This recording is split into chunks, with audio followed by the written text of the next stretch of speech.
এই আজরাইলকে আল্লাহ নির্বাচন করলেন যে তোর মধ্যে মায়া দয়া নাই, তুই পারবি সেই কাজ ঘটাতে, তুই পারবি মানুষের জান কবজ করতে, তুই পারবি মায়ের কোল থেকে সন্তানকে ছিনিয়ে আনতে, তুই পারবি ছেলে থেকে তার মাকে ছিনিয়ে আনতে, তুই পারবি বাবা থেকে তার সন্তানকে ছিনিয়ে আনতে, তুই পারবি সন্তান থেকে তার মা বাবাকে ছিনিয়ে আনতে, তুই পারবি শিক্ষক থেকে ছাত্রকে কেড়ে নিতে, তুই পারবি ছাত্র থেকে শিক্ষককে কেড়ে নিতে। আল্লাহু আকবার। আজরাইলকে বানালেন মালাকুল মাউত, মাউতের ফেরেশতা। হযরতে আদম আলাইহিস সালাম হচ্ছেন এই পুরো বিশ্বের সর্বপ্রথম মানুষ এবং সর্বপ্রথম নবী। আল্লাহ রাব্বুল আলামিন এই মানব জাতির শুরুটা করেছেন কার মাধ্যমে? হযরতে আদম আলাইহিস সালামের মাধ্যমে। এরপর আস্তে আস্তে হযরতে হাওয়া, এরপর হাবিল কাবিল, এনাদের থেকে শুরু করতে করতে আজকে আমাদের পর্যন্ত মানুষ আর মানুষ, অগণিত মানুষ। হযরতে আদমের পূর্বে আল্লাহ রাব্বুল আলামিন, অর্থাৎ মানব জাতির পূর্বে আল্লাহ রাব্বুল আলামিন আরেক জাতিকে বানিয়েছেন। সেই জাতি হচ্ছে জিন জাতি। সেই জাতি কি? জিন জাতি। আল্লাহ রাব্বুল আলামিন বলেন, ওয়াল জান্না খালাকনাহু মিন ক্বাবলু মিন নারিস সামুম। বলেন আল্লাহু আকবার।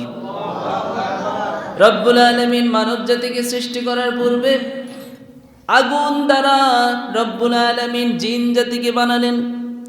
জিন জাতিকে সৃষ্টি করার পর রব্বুল আলামিন মানব জাতি সৃষ্টির জন্য আগ্রহ প্রকাশ করলেন। তো আল্লাহ রব্বুল আলামিন স্পেশাল তার ফেরেশতা আছে, ওনাদের সাথে তিনি পরামর্শ করলেন। আল্লাহর তো কোনো পরামর্শ লাগে না, কিন্তু তারপরেও পরামর্শ একটা ভালো জিনিস, এজন্য তিনি ফেরেশতাদের সাথে একটু পরামর্শ করলেন। ফেরেশতাদেরকে ডেকে বললেন রব্বুল আলামিন, ওয়া ইয ক্বালা রাব্বুকা লিল মালাইকাতি ইন্নী জাইলুন ফিল আরদি খলিফা।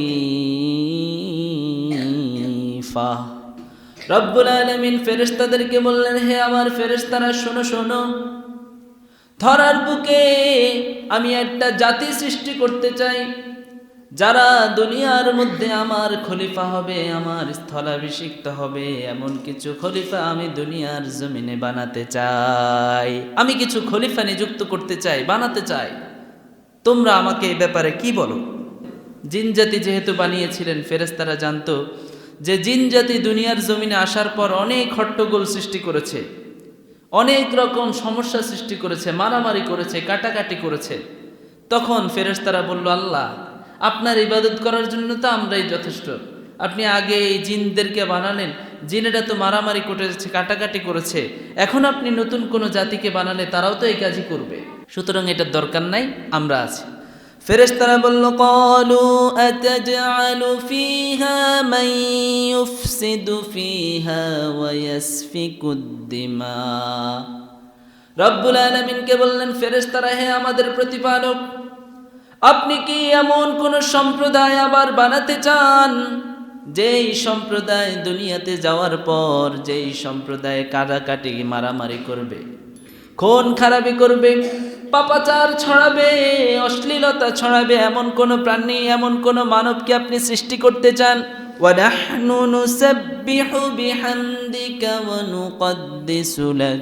তারা বললেন যে আল্লাহ, আপনার জন্য ইবাদত করার জন্য আমরাই তো যথেষ্ট, আমরাই তো আপনার প্রশংসা গাই, আমরাই তো আপনার গুণগান করি, নতুন করে কোনো জাতি সৃষ্টি করার কোনো দরকার নাই। আসলে ফেরেশতাদের জ্ঞান বেশি না মহান রব্বুল আলামিনের জ্ঞান বেশি? রব্বুল আলামিনের জ্ঞান বেশি। ফেরেশতারা এর ভেতরে গোমরগুলো জানতো না। আল্লাহ রব্বুল আলামিন বলেন, ক্বালা ইন্নী আ'লামু মা লা তা'লামুন। রব্বুল আলামিন বললেন, আমি এমন কিছু জানি তোমরা যেগুলোকে জানো না। তোমরা তো জানো মারামারি কাটাকাটির কথা, তোমরা তো জানো পাপাচারের কথা, কিন্তু এই মানব সম্প্রদায় দুনিয়াতে যাওয়ার পর তারা ইবাদত করবে, আবার পাপাচার করবে, তারা গুনাহ করবে, আবার গুনাহ থেকে এসে আমি আল্লাহর কাছে ক্ষমা চাইবে, এর মধ্যে যে আনন্দ, এটা আমি কোথায় পাবো? আল্লাহ রাব্বুল আলামিন মানব সৃষ্টির জন্য সিদ্ধান্ত নিলেন। বলেন সুবহানাল্লাহ। রব্বুল আলামিন এবার মানব সৃষ্টি করবেন সিদ্ধান্ত নিলেন, হযরতে আদমকে বানালেন, কিন্তু কি দিয়ে বানাবেন? আমরা কিসের তৈরি? মাটির তৈরি। রব্বুল আলামিন বললেন মাটি দিয়ে আমি মানুষকে বানাবো। যেই সেই মাটি নয়, শুধুমাত্র এক রকমের মাটি নয়, মাটির মধ্যে রব্বুল আলামিন অনেক গুণাবলী রেখেছেন। অনেক রকমের মাটির মধ্যে অনেক রকম গুণাবলী। রব্বুল আলামিন বললেন সব মাটি থেকে একটু একটু করে নির্যাস নিয়ে আমি এখান থেকে আদমকে বানাবো। সুবহানাল্লাহ। পাঠিয়ে দিলেন জিব্রাইলকে, জিব্রাইল যাও দুনিয়াতে চলে যাও। এবার দুনিয়াতে যাওয়ার পর সমস্ত মাটির থেকে কিছু কিছু নির্যাস এনে তুমি আমার কাছে দাও। হযরতে জিব্রাইল দুনিয়াতে আলেন। জিব্রাইল যখন মাটি থেকে মাটি আনতে যাবেন, মাটি কান্না শুরু করে দিল। জিব্রাইলকে বলল মাটি, হে জিব্রাইল, আল্লাহর কাছে আশ্রয় চাই, তুমি আমার মধ্যে কোনো খুঁত সৃষ্টি করো না, আমার মধ্যে কোনো সমস্যা তৈরি করো না, আমার থেকে এভাবে মাটি নিয়ে যেও না। হযরতে জিব্রাইল মাটির এই আর্তনাদ শুনে তার মনের মধ্যে একটু কষ্ট লাগলো। ইস, মাটি এভাবে কান্নাকাটি করছে, মাটিতে কোনো খুঁত সৃষ্টি না করতে, মাটি থেকে কোনো মাটি তুলে না আনতে, মাটি এভাবে কান্নাকাটি করছে।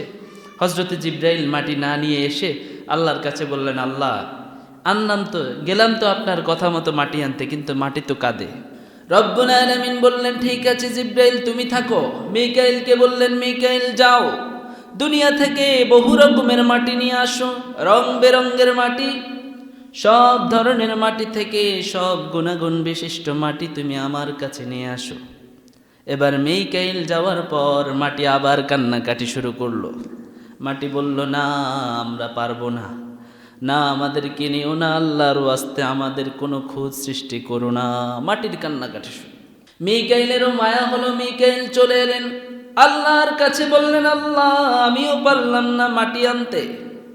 এবার রব্বুল আলামিন আজরাইলকে পাঠালেন, আজরাইল যাও দুনিয়ার জমিন থেকে তুমি মাটি নিয়ে আসো। আজরাইল আসার পরে আবার মাটির সেই কান্না।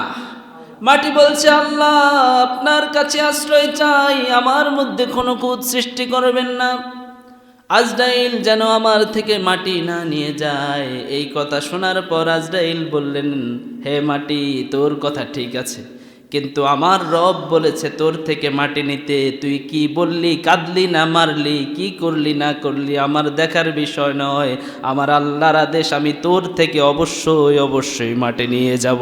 সুবহানাল্লাহ। আজরাইলের মনের মধ্যে মায়া দয়া কম। আল্লাহ যেটা বলেছে এবার মানুষ কাঁদুক বাঁচুক মরুক, কি করেছে না করেছে কোনো দেখার বিষয় নাই।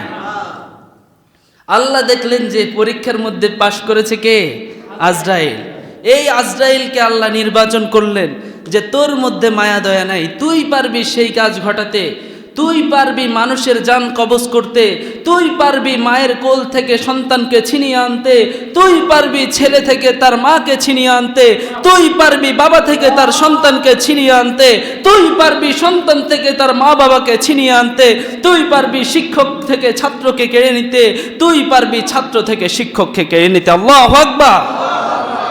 আজরাইলকে বানালেন মালাকুল মাউত, মাউতের ফেরেশতা। মৃত্যুর কত যন্ত্রণা, কত মানুষ কান্নাকাটি, কত কষ্ট। জিব্রাইল আর মিকাইল আসলে হয়তো বলতেন, না এই কষ্ট আমি দেখতে পারবো না, আমার কাছে খারাপ লাগে, কিন্তু মায়া দয়া নাই কার মধ্যে? আজরাইলের মধ্যে। আল্লাহ বললেন এই কাজ তোকে দ্বারা সম্ভব, তুই পারবি। এবার এই আজরাইলের ডিউটি সেদিন থেকেই এটা। আজরাইলের ডিউটি হলো মানুষের জান কবজ করা। রব্বুল আলামিন এবার আজরাইলকে দেখলেন, আজরাইল মাটি নিয়ে এলো। কোন প্রকারের মাটি নিয়ে এলেন? সব ধরনের মাটি নিয়ে এলেন, সব গুণাগুণ বিশিষ্ট মাটি, সব জায়গা থেকে মাটি নিয়ে এলেন। কিছু কিছু মাটি এই জন্য মানুষের মধ্যেও গুণাবলী হলো বিভিন্ন রকমের। দেখবেন অনেক মানুষ নাইজেরিয়া, হাবশি, আফ্রিকা এই ধরনের মানুষগুলো বেশি কালো, কালো না? আবার ইংল্যান্ড, রাশিয়া, আমেরিকা এই জায়গাগুলোর মানুষগুলো বেশি সাদা, হোয়াইট। আবার আমাদের বাংলাদেশের মানুষ বেশিরভাগ হচ্ছে শ্যামলা, তাই না? এরকম এই যে বিভিন্ন রকমের গুণাবলীতে লিপ্ত হওয়া, এগুলো হচ্ছে মাটির গুণ, মাটির গুণ। মাটির মধ্যে অনেক রকমের বৈশিষ্ট্য আছে, এই গুণাগুণগুলোই আমাদের মধ্যে প্রকাশ পেয়েছে। তো আল্লাহ রব্বুল আলামিন কেমন করে আমাদেরকে বানালেন শুনেন। রব্বুল আলামিন সেই মাটিগুলোকে প্রথমে ধুলোবালি যুক্ত মাটি বানালেন। খালাকাহু মিন তুরাব। রব্বুল আলামিন বললেন, হে মানব, তোমাদেরকে আমি ধুলাবালি যুক্ত মাটি দ্বারা সৃষ্টি করলাম। ধারাবাহিকভাবে আস্তে আস্তে করে এই মাটির মধ্যে পানি মিশালেন, এই মাটিকে কাদাযুক্ত মাটি বানালেন। কি মাটি? কাদাযুক্ত মাটি বানালেন। এমন মাটি বানালেন যেন লোদের মতো, আমরা বলি না লোদ, কাদাযুক্ত মাটি বানালেন। রব্বুল আলামিন বলেন, ওয়া বাদাআ খালকাল ইনসানি মিন তিন। আমি তোমাদেরকে কাদাযুক্ত মাটি দ্বারা বানালাম। তারপর রব্বুল আলামিন মাটিকে বানালেন এঁটেল মাটি, আঠালো মাটি। রব্বুল আলামিন বলেন, ইন্না খালাকনাহু মিন তিনিল লাযিব। আল্লাহু আকবার। নিশ্চয় আমি মানুষকে বানালাম আঠালো মাটি দিয়ে, নিশ্চয় আমি মানুষকে এঁটেল মাটি দিয়ে বানালাম। রব্বুল আলামিন তারপরে বললেন, এই মাটিটাকে আমি গন্ধযুক্ত মাটিতে পরিণত করলাম। কি যুক্ত মাটি? গন্ধযুক্ত মাটিতে আমি পরিণত করলাম। ওয়ালাকাদ খালাকনাল ইনসানা মিন সালসালিম মিন হামাইম মাসনুন। গন্ধযুক্ত মাটি বানালাম। এই গন্ধযুক্ত মাটি দ্বারা আমি আবার মানবের আকৃতি শুরু করলাম, মানুষের চেহারার আকৃতি দিতে শুরু করলাম, মানুষের দৈহিক গঠনের আকৃতি দিতে শুরু করলাম। হযরতে আদমের হাত বানালাম, পা বানালাম, পেট বানালাম, পিঠ বানালাম, চেহারা বানালাম, নাক বানালাম, কান বানালাম, মুখ বানালাম, চোখ বানালাম। এভাবে বানানোর পর 40 বছর আমি এভাবেই আদমকে রেখে দিলাম। সুবহানাল্লাহ।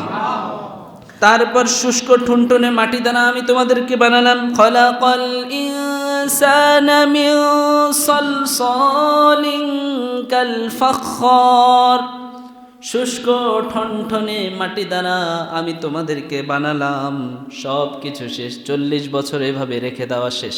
তার মধ্যে তো এখনো প্রাণ আসে নাই, দেহ এসেছে, কিন্তু কি আসে নাই? প্রাণ আসে নাই। এই প্রাণ কি কিভাবে দিবেন? রূহ। রব্বুল আলামিন নাক দিয়ে, আদমের নাক দিয়ে রূহটা ফুঁকে দিলেন। বলেন সুবহানাল্লাহ। রূহ যখন নাক দিয়ে ফুঁকে দিলেন, নাকের মধ্যে কোনো কিছু গেলে দেখবেন হাঁচি আসে, হাঁচি আসে না? আদমের নাক দিয়ে যখন রূহটা ফুঁকে দিলেন, তখন এমন একটু সুরসুরি লাগলো। হযরতে আদম সাথে সাথে হাঁচি দিলেন, আর হাঁচি দেওয়ার সাথে সাথে আদমের মুখ দিয়ে বের হয়ে গেল আলহামদুলিল্লাহ। হযরতে আদম হাঁচি দেওয়ার সাথে বললেন আলহামদুলিল্লাহ। হযরতে আদম যখন আলহামদুলিল্লাহ বললেন, রব্বুল আলামিন খুশি হয়ে গেলেন। সেই থেকে আমরা এখনো হাঁচির উত্তরে কি বলি? আলহামদুলিল্লাহ বলি। আলহামদুলিল্লাহ অর্থ কি? সমস্ত প্রশংসা আল্লাহ। এই যে আমরা হাঁচির উত্তরে আলহামদুলিল্লাহ বলি, আল্লাহর প্রশংসা আদায় করি, এর পেছনে বিজ্ঞানদের মাথা খারাপ। একজন বিজ্ঞানী একজন মুসলিমকে যখন হাঁচি দিতে দেখলো যে সে সাথে সাথে আলহামদুলিল্লাহ বলল, তখন ওই মুসলিমকে ডাক দিয়ে বলল, তুমি কি জানি বললা? আলহামদুলিল্লাহ। এটা কেন বলো তোমরা? আমাদের নিয়ম হচ্ছে আমরা হাঁচির উত্তরে আলহামদুলিল্লাহ বলি। এটার অর্থ কি? এটার অর্থ হলো সমস্ত প্রশংসা আল্লাহ তাআলার জন্য, আমরা আল্লাহ তাআলার প্রশংসা আদায় করি আলহামদুলিল্লাহ বলার মাধ্যমে। ওই বিজ্ঞানী সাথে সাথে চিন্তিত হয়ে পড়লেন। তোমরা আল্লাহর প্রশংসা আদায় করো, কৃতজ্ঞতা আদায় করো এই হাঁচির মাধ্যমে, এর পেছনে অবশ্যই কাহিনী আছে, তোমরা তো জানো না। বিজ্ঞান কি বলে? এই হাঁচি যখন আমরা দেই, হাঁচি দেওয়ার সাথে আমাদের যে বাতাসটা বের হয়, এই বাতাসটা 160 কিলোমিটার বেগে বের হয়। বলেন সুবহানাল্লাহ। 160 কিলোমিটার। হুন্ডার স্পিড 100 হলে কিরকম হয়? 160 কিলোমিটার বেগে এত শক্তিশালীভাবে হাঁচিটা বের হয়, ঠাস করে বের হয় না? এই হাঁচি বের হওয়ার সাথে সাথে 3 থেকে নিয়ে 6000 জীবাণু মানুষের শরীর থেকে বের হয়ে যায়। আর এই জীবাণু বের হওয়া কোনো ডাক্তারের প্রেসক্রিপশন ছাড়া, কোনো ঔষধ ছাড়া, কোনো রকম চিকিৎসা ছাড়া 3 থেকে নিয়ে 6,000 জীবাণু বের হয়ে যায়। এই জন্য আমরা বলি আলহামদুলিল্লাহ। ওই বিজ্ঞানী এই গবেষণা দেখে সাথে সাথে কালিমা পড়ে মুসলমান হয়ে গেছে। যে আল্লাহ কিভাবে সৃষ্টি করেছেন, মুসলমানরা বিজ্ঞান না জানার আগেই আল্লাহ তাদেরকে শিখিয়ে দিয়েছেন, তাদের নবী থেকে তারা শিখেছে, তারা প্রতি হাঁচিতেই বলে আলহামদুলিল্লাহ। এই হলো হাঁচির কাহিনী। হযরতে আদমকে রব্বুল আলামিন বানালেন আমাদের মতো করে না, 60 হাত লম্বা। কত হাত? 60 হাত। ওয়াকানা তুলুহু 60 জিরাআন। রব্বুল আলামিন হযরতে আদমকে 60 হাত লম্বা করে বানালেন। আবার যখন আমরা জান্নাতে যাব তখনও আমাদের সবার উচ্চতা হবে 60 হাত লম্বা। কতটুকু? 60 হাত। এখন কেউ খাটো, কেউ লম্বা, কেউ 5 ফুট, কেউ 6 ফুট, কেউ 5 ফুট 6 ইঞ্চি, এরকমই তো আমাদের অবস্থা। কিন্তু জান্নাতে যখন আমরা যাব, ওই আদম আলাইহিস সালামকে যেই সাইজে বানিয়েছিলেন সেই সাইজটাই সবার 60 হাত লম্বা করে আমাদেরকে জান্নাতে নেওয়া হবে। হযরতে আদমকে রব্বুল আলামিন বানালেন শুক্রবারে। কি বারে? শুক্রবারে। আবার রব্বুল আলামিন তাকে জান্নাতে প্রবেশ করালেন শুক্রবারে। আবার রব্বুল আলামিন হযরতে আদমকে জান্নাত থেকে বের করে দুনিয়ার জমিনে পাঠিয়েছেন যেই বারে, সেই বারের নাম কি? শুক্রবার। শুক্রবারের অনেক ফজিলত, শুক্রবারে আলোচনা আসলে ইনশাআল্লাহ সেগুলো বলবো।